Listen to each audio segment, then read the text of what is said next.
আমি সাপোজ বুঝাই,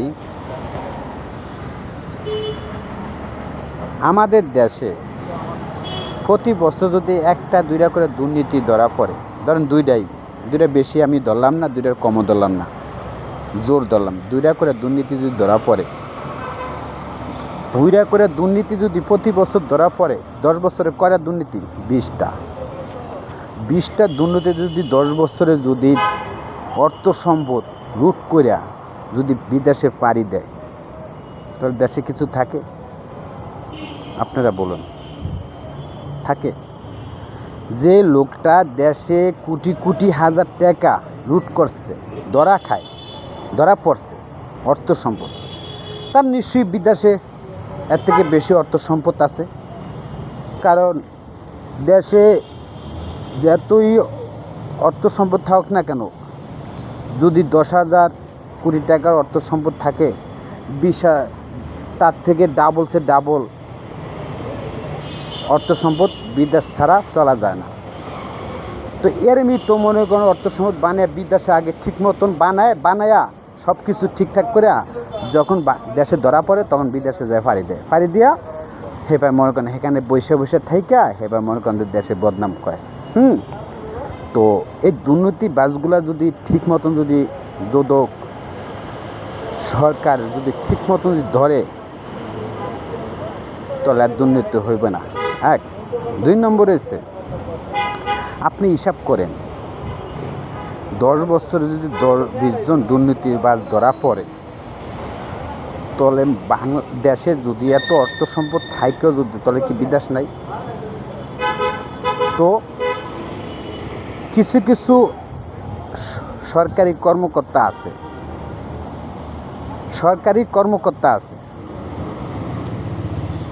তো সরকারি কর্মকর্তা ছাড়া তো আমি তো দেখি না যে দুর্নীতি কেউ। আমার মনে হয় যে শিক্ষাটা করাটাই ভুল, কারণ শিক্ষা জগৎটা আমার মনে হয় যে ভুল। কেননা যে একটা অবুঝ বাচ্চা বোঝে না, সে যদি আগুনে হাত দেয়, তাহলে কি জানবে যে এটা আগুনে হাত দিলে আমার হাতটা পুড়ে যাবে? সে তো জানে, সে টস করে কি করে আগুনে হাত দিয়ে যায়, আগুন পুড়িয়ে যায়। আর যে বুদ্ধি শিক্ষা করেও যদি সে যদি দুর্নীতি করে, তাহলে একটা বাচ্চা পোলাপান অবুঝ তারে মাপ করা যায়। তো একটা দুর্নীতি যে শিক্ষা কইরা যদি সে দুর্নীতি করে, তাহলে শিক্ষাটা কি প্রয়োজন? শিক্ষাটা করা কি প্রয়োজন?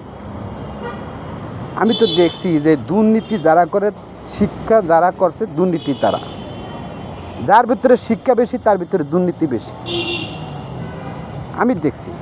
তো শিক্ষা করে তো লাভ নেই। দেখেন আজকে আমি দেখতেছি যে আমি যদি ল্যাংটা যদি রাস্তাঘাটে হাঁটি, মানুষ আমাকে বলবো যে পাগল, কিংবা মানুষ আমাকে বলবো পাগল, আমার ফ্যামিলি আমাকে বলবো যে পাগল। আর শিক্ষা কইরা যদি দুর্নীতি করে, ঠিক আছে, সে যদি, তাহলে সে কেমন তর শিক্ষা করলো? আপনি আমায় বলুন। এই জন্য দুর্নীতি করে তারা কি মূর্খ? আমি তো দেখি যে মূর্খরা কোনদিনও আমি তো দেখি না যে মূর্খরা কোনো দুর্নীতি করতে, আমি দেখি নাই। আমি বাপ চাচার আমলে দিনগুলো স্মরণ করতেছি, যে বাপ চাচার আমলে দিনগুলো দেখছি, যে বাপ চাচার আমলে দিনগুলো দেখছি, যায় অন্যায় করছে, দ্বিতীয়বার সে বলছে না এটা অন্যায়, এটা করা যাবে না, দ্বিতীয়বার যাইতে না। আর যদি অন্যায় ধরা পড়তো, তো কত ভাই আমি অন্যায় করে রয়েছি, ভুল করে রয়েছি, দ্বিতীয়বার অন্যায় করতাম। আর এখন শিক্ষা বুদ্ধি অর্জন করিয়া দুর্নীতি করিয়া, তাহলে সেই শিক্ষার কি দাম আছে? শিক্ষারে কলঙ্ক বানাইছে যারা দুর্নীতি করে, শিক্ষা করিয়া দুর্নীতি করে যারা, তারা এই শিক্ষারে কলঙ্কি করছে। আমার মনে হয় যে শিক্ষার প্রয়োজন নাই, এখন শিক্ষা করাটাই প্রয়োজন নাই। একটা মানুষ রাস্তা দিয়ে হাইটা যায়, সে শিক্ষিত, অথচ হের অর্ধেক ফ্যান নাই। একটা মানুষ রাস্তা দিয়ে হাইটা যায় একটা স্যান্ডেল গেঞ্জি গায়ে দিয়া, অথচ হে শিক্ষিত। তাহলে শিক্ষার কি গুণ আছে আপনি আমাকে বলুন?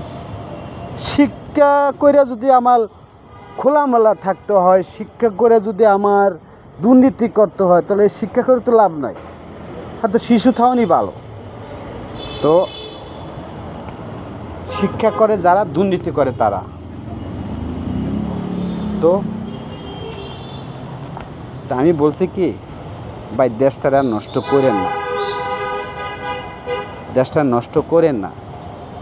দেশটার সম্পদ নিয়ে বিদেশে নিয়ে পাড়ি দিয়ে যায়, বসে বসে খায়া দেশটার মান সম্মান মাইরেন না, দেশটার নামে বদনাম করেন না। যদি আপনি পারেন, আপনি দেশের সরকারে বলেন যে হ্যাঁ আমার অর্থ সম্পদ আছে, আমি কিছু করতে চাই।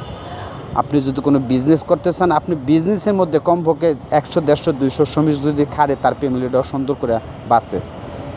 আপনি যদি এই টাকা নিয়ে যদি বিদেশে যদি পাড়ি দেন, যদি পয়সা পয়সা খান, তাহলে দেশের তো এমনি মনে কোনো অভাব চল, দেশে অভাব থাকে। আপনি দেখেন, আপনারা 50 জন যদি শিল্পপতি থাকেন, আপনারা 50 জন শিল্পপতি থেকে যদি দেশটা যদি পরিচালনা করেন, সেই বিজনেস যদি পরিচালনা করেন, আপনি দেখেন দেশটাও ভালো, দেশের মানুষগুলো ভালো, আপনি শিল্প কারখানাও ভালো। মানে আপনি যদি দুর্নীতি করে টাকা দিয়ে যদি বাইরে পাড়ি দেন বিদেশে, তাহলে এটা কি মূল্য আছে আপনি বলেন? দেখেন, আপনি হোক আমি হোক, আমাদের বয়স কদিন? আমাদের বয়সের কোনো গ্যারান্টি আছে? আমার জীবনে আমি দেখছি করোনা ভাইরাসে কত মানুষ মরছে, আমি দেখছি তো কত মানুষের মরণ, কত মানুষের করোনা ভাইরাসে কত মানুষের মরণ আমি দেখছি। তাহলে আপনারা কি মরবেন না? আমি তো দেখিনি যে দুর্নীতি করে কোনো ব্যক্তি বেঁচে থাকতে সারা জীবন, আমি তো দেখিনি। আপনারা দেখছেন না কি তা জানি না, আমার মনে হয় আপনারা দেখছেন দেখেই আজকে আপনারা দুর্নীতি করে বিদেশে পাড়ি দেন। আমরা মনে হয় যে আপনারা মনে হয় যে বিদেশে যদি পাড়ি দেন দুর্নীতি করে, আমার মনে হয় যে বিদেশে সারা যুগ যুগ করে বাঁচতে পারবেন, এইসব করে মনে আপনারা দুর্নীতি করে বিদেশে পাড়ি দেন। আচ্ছা, আপনারা যদি দুর্নীতি করে যে বিদেশে যদি যুগ যুগ করে বাস করতে পারেন, যদি বাঁচতে পারেন সারা জীবন, বছর বছর, তাহলে আপনি দুর্নীতি করেন, আমি আদেশ দিছি। আর যদি না, আপনি দুর্নীতি করে মানুষ বাঁচে না, দুর্নীতি করে মরণ আছে, একদিন একদিন মরতে হবে, আর 60 বছর হোক, 70 বছর হোক, 1 বছর হোক, 100 বছর হোক, মরণ আছে, তাহলে আপনি দুর্নীতি করেন না। আর দেশে সম্পদ নষ্ট করেন না, দেশের সম্পদ নষ্ট করেন না। আপনি সম্পদ কেউ কেড়ে খাইবে না। আপনি যদি শিল্প কারখানা থাকে, 100, 200 শ্রমিক খাটলেও মনে করে তার ফ্যামিলি সুন্দর মতন চলতে পারে। তো আল্লাহ হাফেজ, ভালো থাকবেন।